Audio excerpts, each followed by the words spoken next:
I don't want to say they have an overabundance because that's always a good problem to have, but they do have a lot of individuals. You know, I mean, obviously Kittle and McCaffrey are killing it.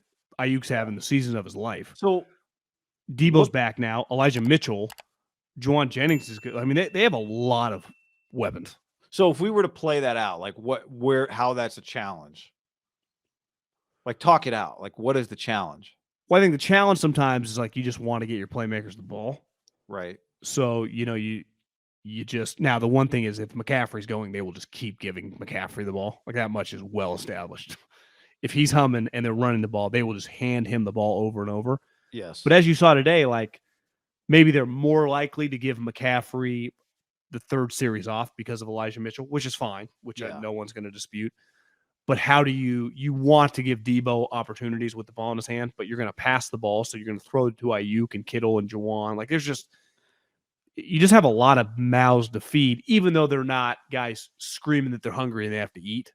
I just think it's a balancing act that it's not an easy thing to do. I don't think.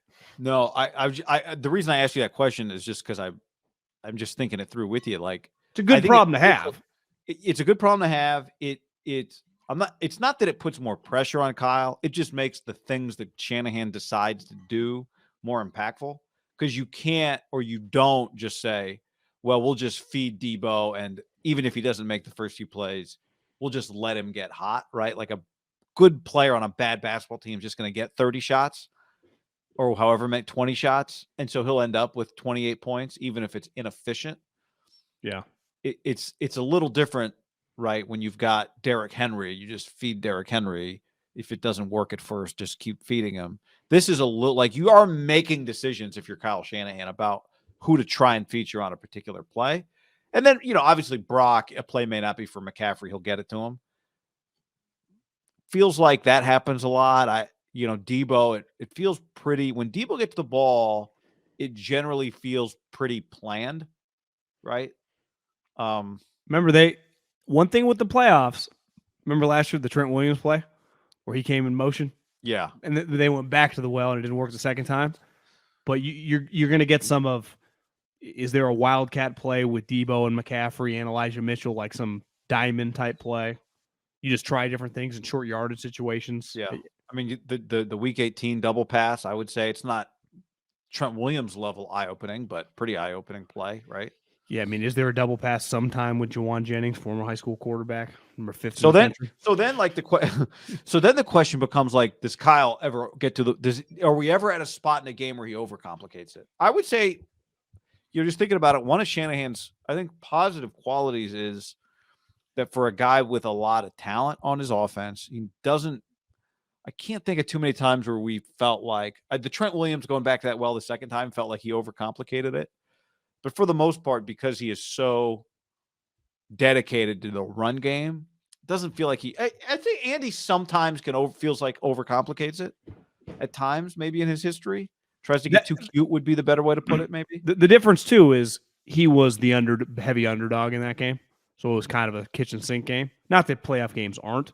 Yeah. He is going to be the heavy favorite the first couple games. So obviously, you got to win the first week, but he's going to be the favorite every game until the Eagles, and then we've talked about that line's going to be smaller than your typical -3. Yeah. Or plus, I guess they would be +3. They'll probably be +1. And who knows? That I could see that getting bent down fast, like pick 'em. Assuming that the Niners play well these 2 weeks. I think they're going in. You just turn on television tomorrow. You watch people talking, prognosticators that write about the league. I think most people, Peter King's articles, Breer's article, I think a lot of people are going to pick the Niners to win the NFC and play. Yeah.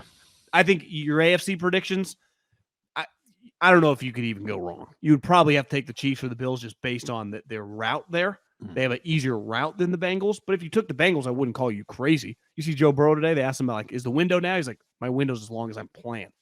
It was a sweet answer as he's wearing this white turtleneck. But the point is, like, everyone's going to pick all around. I don't think you're going to see anyone pick any other two teams than the Niners and the Eagles. And I think a lot more people are going to pick the Niners than the Eagles. I agree with you. Based on the way the Eagles have finished the season. Because even I looked up today, I didn't watch much of that game, But they won 22-16. It's not like they Yeah. housed them.